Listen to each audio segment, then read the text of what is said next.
Shalom, salam sejahtera. Jumpa lagi bersama dengan saya dalam renungan hari ini. Mari kita siapkan hati kita tunduk kepala, kita berdoa. Tuhan, terima kasih untuk kesempatan mendengarkan firman Tuhan. Kiranya Roh Kudus memberikan kami damai sejahtera dan sukacita. Roh Kudus juga memberikan kami pencerahan. Dalam nama Yesus kami berdoa. Amin. Pembacaan kita dari Mazmur 150 ayat 1-6. Haleluya, pujilah Allah dalam tempat kudusnya. Pujilah dia dalam cakrawalanya yang kuat. Pujilah dia karena segala keperkasaannya. Pujilah dia sesuai dengan kebesarannya yang hebat.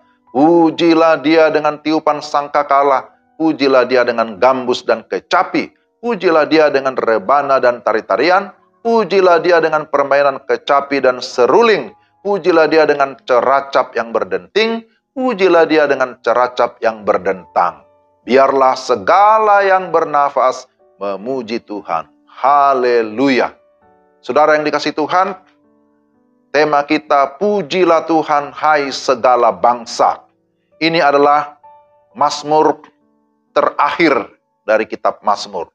Di dalam Mazmur ini, kita dapat melihat setidaknya 3 aspek dalam puji-pujian kepada Tuhan.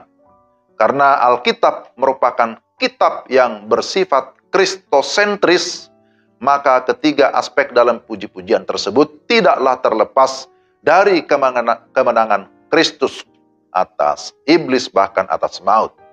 Mari kita perhatikan ketiga aspek tersebut. Pertama, alasan memuji Tuhan. Dalam ayat 2 diutarakan alasan memuji Tuhan.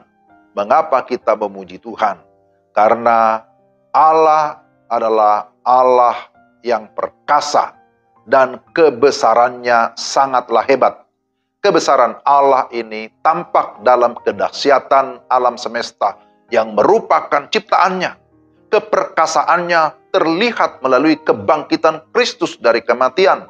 Melalui kebangkitannya ia telah mengalahkan sengat maut, yaitu dosa dan kuasa dosa. Dengan demikian kita menyambut anugerahnya dengan iman. Akan dipindahkan dari kebinasaan kepada kehidupan. Itulah sebabnya kita patut memuji-muji dia. Kita patut menyembah dia. Itu yang pertama. Kedua, sikap ketika memuji Tuhan. Di dalam ayat 3-5 diutarakan tentang sikap ketika kita memuji Tuhan. Yaitu dengan menyebutkan berbagai alat musik yang digunakan untuk memuji dia.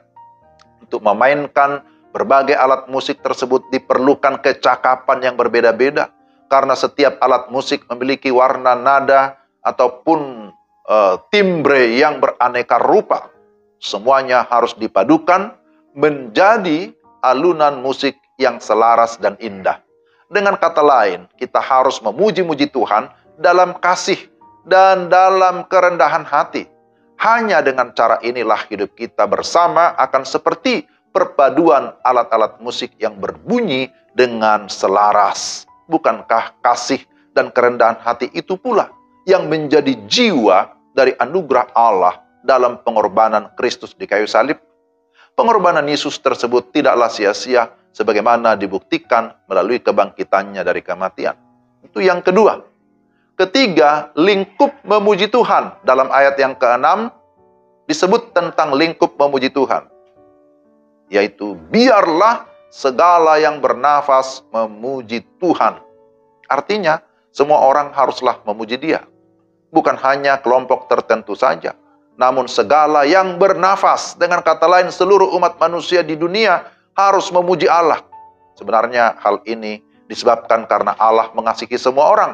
Kasih itu wajib kita beritakan agar mereka yang belum mengenal kasih Allah akan disapa oleh warta anugerah, yaitu Injil Yesus Kristus. Injil damai sejahtera bagi semua orang. Injil yang memungkinkan damai sejahtera Allah dapat dialami oleh setiap insan. Inilah yang harus kita beritakan. Inilah tugas panggilan gereja, bahwa kerinduan Tuhan harus menjadi kerinduan kita. Kerinduan Tuhan ingin melihat semua suku-suku bangsa di dunia akhirnya memuji dan menyembah dia.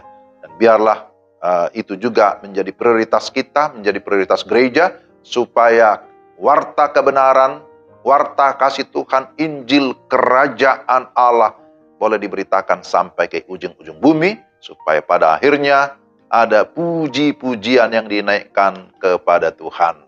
Kiranya segala bangsa memuji-muji Tuhan. Haleluya. Mari kita berdoa. Tuhan, terima kasih untuk firman-Mu hari ini.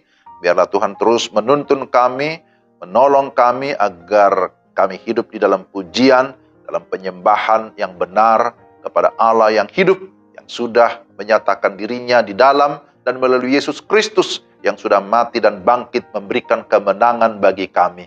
Terima kasih untuk karya-Mu. Biarlah Tuhan menaruh dalam hati kami senantiasa puji-pujian kepada Tuhan, karena kami sudah mengenal Tuhan dan sudah mengalami kasih Tuhan yang ajaib. Kiranya Tuhan memberikan kami juga semangat dan juga satu kerinduan untuk memberitakan Injil supaya banyak orang yang mengenal Yesus Kristus sebagai Tuhan dan Juru Selamat satu-satunya. Terpujilah Engkau, dalam nama Tuhan Yesus kami sudah berdoa. Amin. Demikianlah renungan kita hari ini. Tuhan memberkati Bapak, Ibu, dan saudara-saudara sekalian. Salam.